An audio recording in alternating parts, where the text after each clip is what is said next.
મધ્યપ્રદેશના ધાર ભોજશાળા પર હાઈકોર્ટનો મોટો નિર્ણય। હાઈકોર્ટે ધાર ભોજશાળાને મંદિર ગણાવ્યું। હાઈકોર્ટનું અવલોકન। ભોજશાળા મંદિર પરિસર, મુસ્લિમ પક્ષને અલગથી જમીન આપે સરકાર।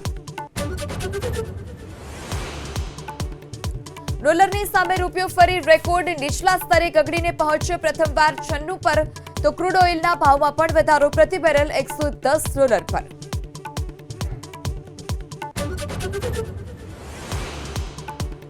વાયદા બજારમાં સતત બીજા દિવસે સોના ચાંદીના ભાવમાં ઘટાડો। ચાંદીમાં 11,000 જ્યારે સોનામાં 1,700 રૂપિયાનો ઘટાડો।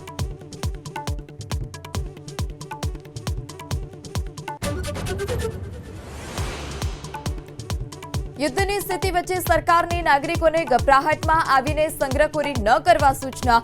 ઉદ્ઘાટનો કાર્યક્રમો વર્ચ્યુઅલી કરવા નિર્ણય। મેટ્રો ટ્રેનનો સમય વધારીને રાત્રે 11 વાગ્યાનો કરાયો।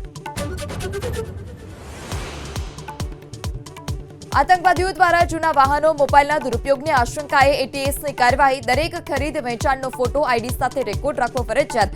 વાહન તુરંત નવા માલિકના નામે ટ્રાન્સફર કરવું પડશે।